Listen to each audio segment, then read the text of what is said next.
आज मैं जो आप लोगों को क्वेश्चन बताने जा रहा हूं, यह प्रश्न 2022 एनुअल की परीक्षा में पूछे गए प्रश्न हैं। अष्टम वर्ग की बोर्ड परीक्षा जो जैक लेती है उससे पूछा गया था। सबसे पहला प्रश्न है 2/5 का समतुल्य संख्या है। 2/5 का समतुल्य संख्या। सबसे पहले यह समझना होगा समतुल्य संख्या मतलब क्या होता है।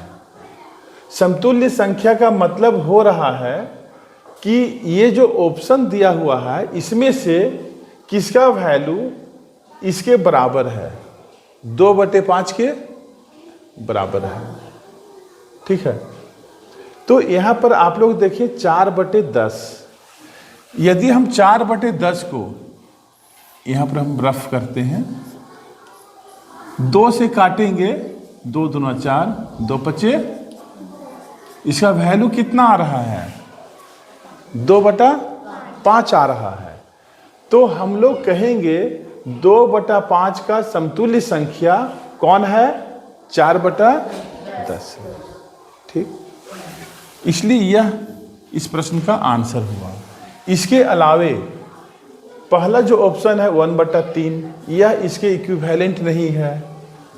3/2 भी इक्विवेलेंट नहीं है।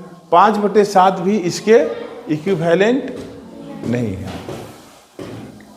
क्वेश्चन नंबर 2, 5/9 प्लस -8/9 का मान क्या होगा, इसका वैल्यू क्या होगा।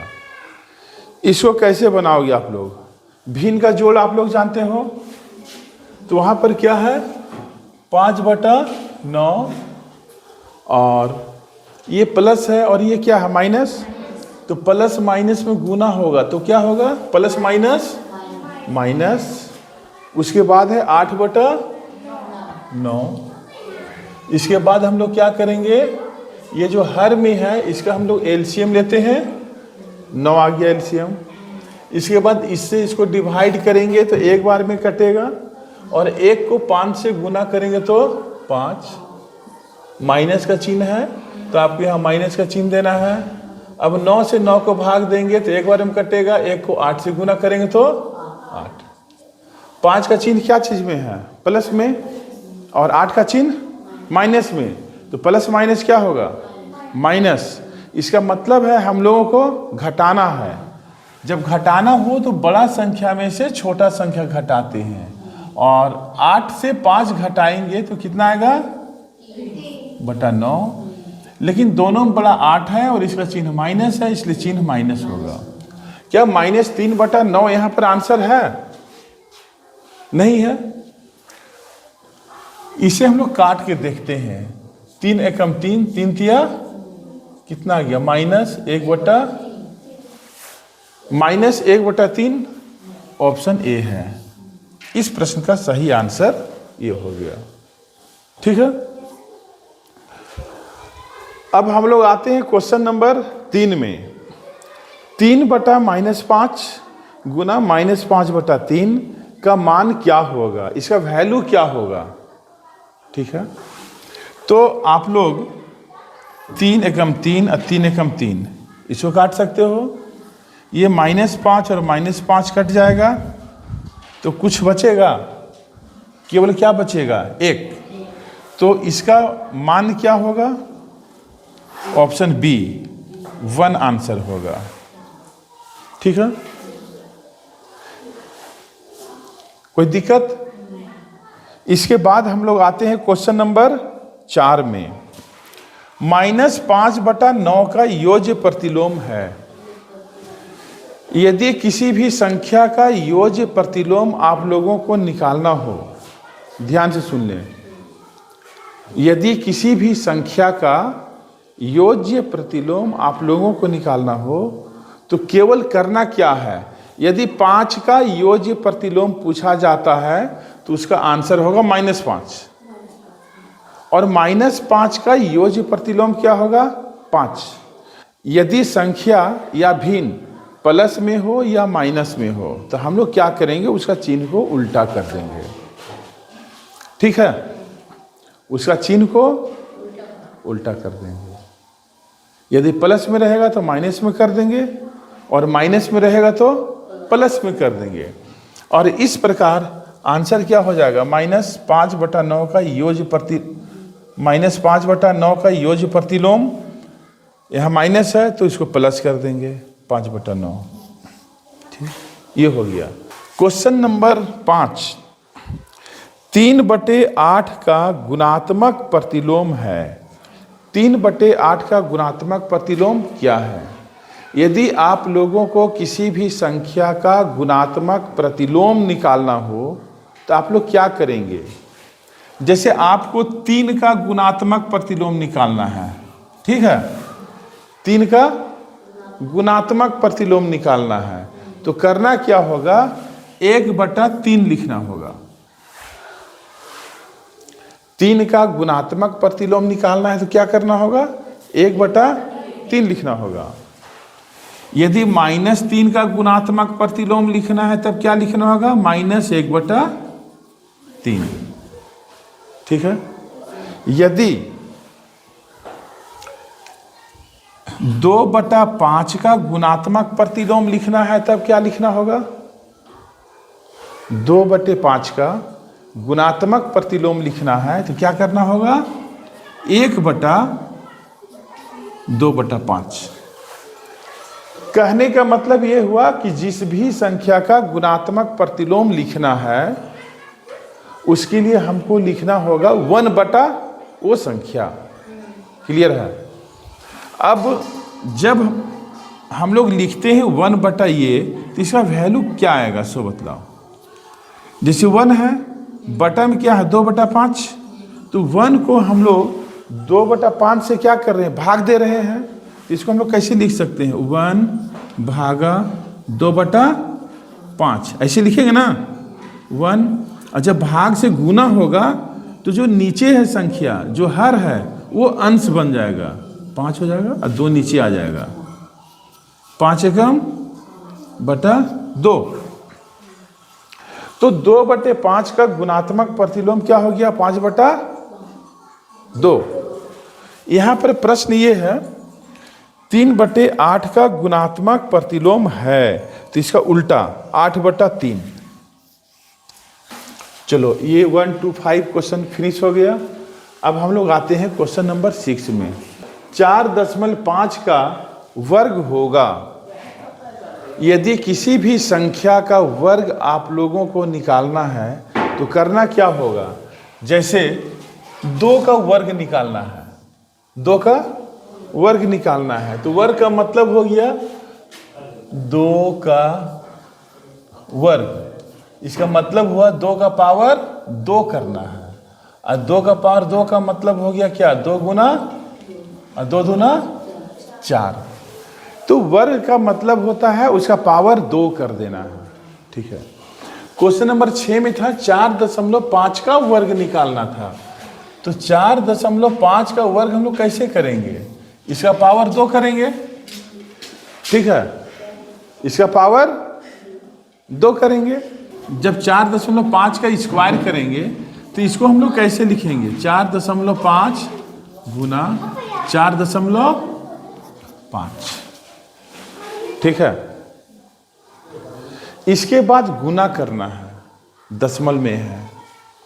तो आप लोगों को करना क्या है, जब आप लोग गुना करेंगे तो दशमलव को छोड़ के गुना करेंगे। जैसे 45 ऐसे लिख लें, 45 को 45 से गुना करेंगे, ऐसे गुना करना है, एकदम सीधा सीधे। ठीक है। तो कैसे होगा, 5 × 5 = 25 के 5 हाथ में 2, 5 × 4 = 20 और 2 22। इसके बाद 4 × 5 = 20 के 0 हाथ में 2, 4 × 4 = 16 और 2। इसके बाद हम लोग क्या करते हैं, जोड़ते हैं 5, 2, 10 के 0 हाथ में 1, 2। कितना आ गया, 2025। गुना करके लिख दिए। इसके बाद अब दशमलव बैठाएंगे। यहां पर देखो, 4.5 गुना 4.5, इस संख्या में दशमलव के बाद कितना अंक है?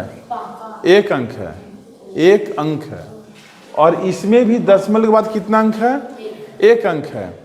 तो कुल मिलाकर दशमलव के बाद कितना अंक हो गया? दो अंक। दो अंक हुआ ना। दशमलव के बाद एक अंक यहाँ और दशमलव के बाद एक अंक यहाँ, कुल मिलाकर दशमलव के बाद दो अंक हो गया। तो हम लोग क्या करेंगे, ये जो गुना करने के बाद संख्या आ रहा है ये वाला, इसमें दाहिनी ओर से एक दो अंक के बाद डेसिमल बैठाएंगे। ठीक है, याद रहेगा? कितना आ गया? 20 डेसिमल 2 5, 20 डेसिमल 2 5। ठीक है, यहां पर देखें, सी का भी आंसर है 20 25, डी में भी आंसर है 2.025। तीनों का आंसर एक जैसा है, केवल फर्क क्या है? डेसिमल के स्थान का। ठीक है, यदि आप सही तरीके से नहीं जानोगे तो आंसर आपका गलत हो जाएगा। अब हम लोग आते हैं क्वेश्चन नंबर 7 में। अंडर रूट 8100 का मान क्या होगा? इसका वैल्यू निकालना है। कितना होगा?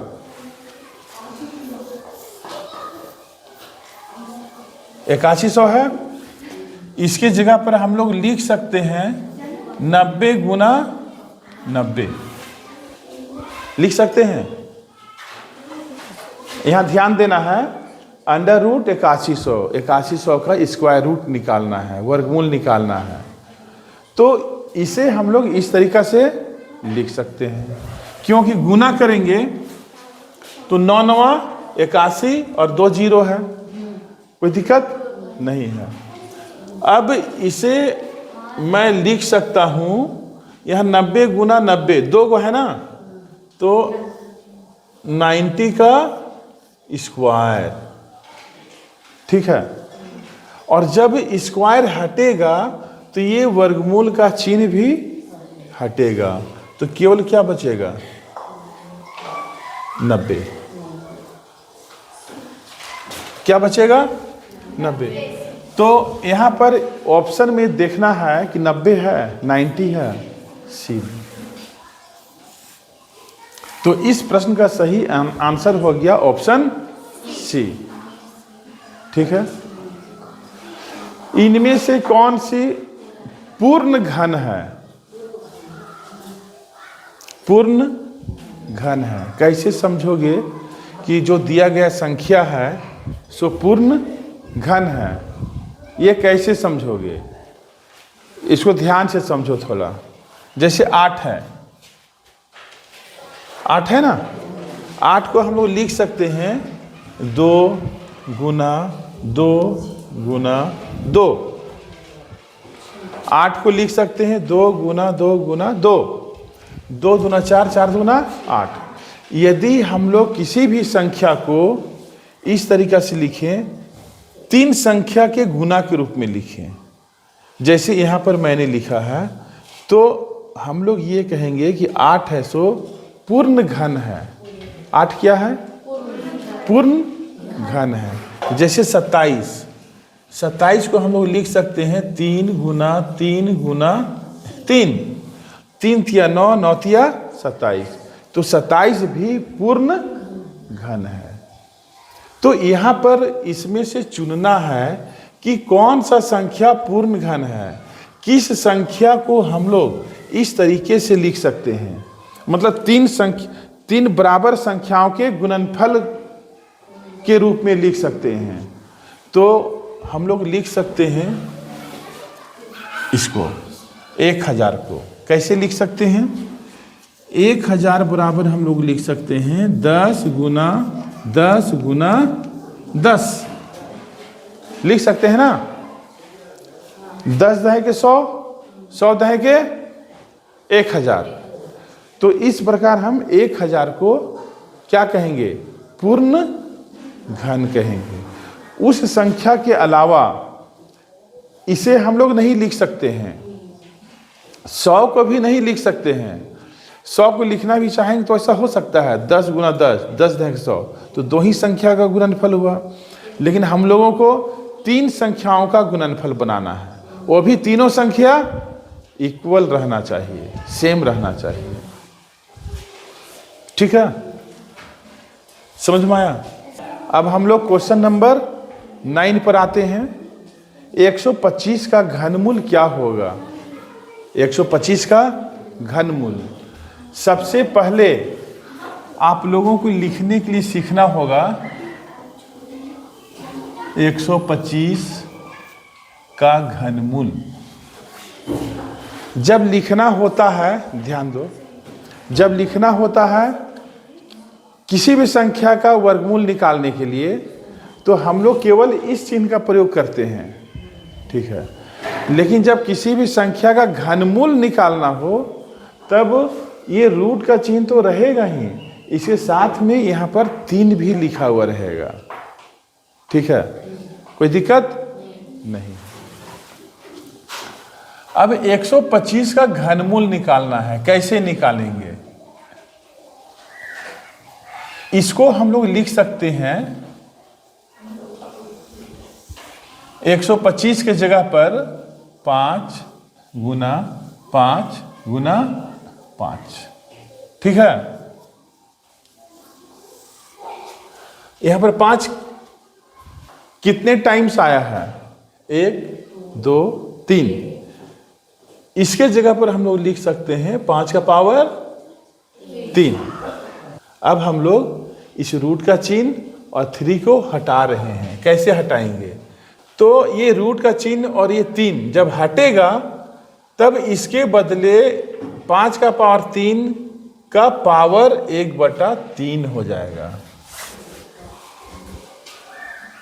ठीक है, जब ये चीज हटेगा 3 और रूट का चिन्ह, तो इसका पावर कितना हो जाएगा? 1/3। कोई दिक्कत नहीं है। अब इसके बाद 5 का पावर 3 और पूरा का होल पावर है 1/3, तो ये दोनों पावर के बीच में गुना होगा। 5 का पावर 3 गुना 1/3।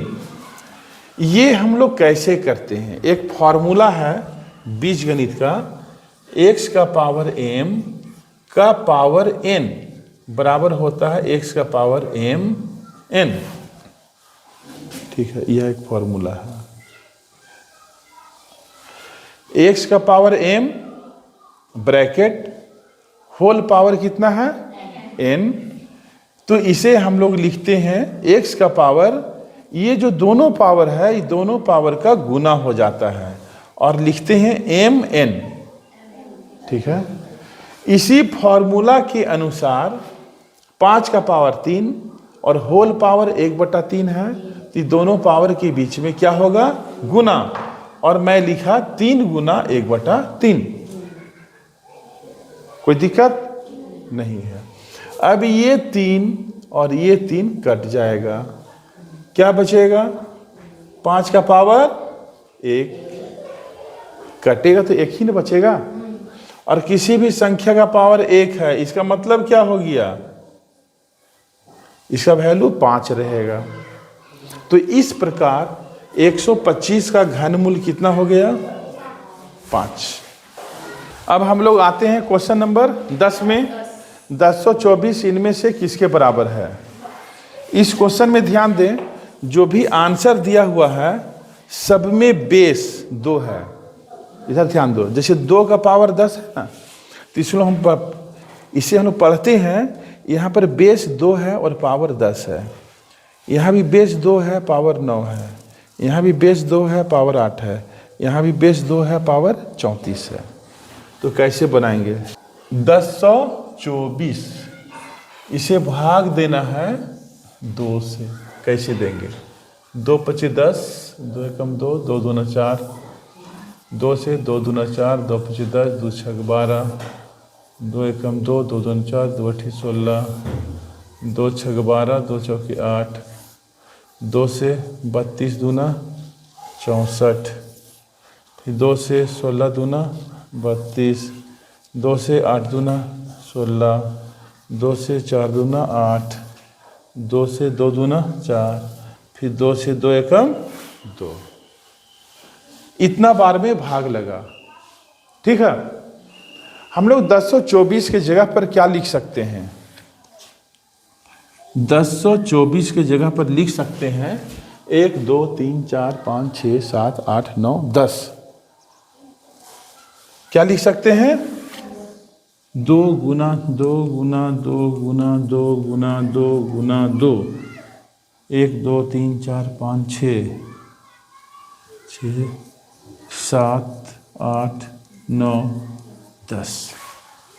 ये लिख सकते हैं 1 2 3 4 5 6 7 8 9 10। ठीक है, इस सारा 2 को हम लोग गुना करेंगे तो कितना आएगा? 1024।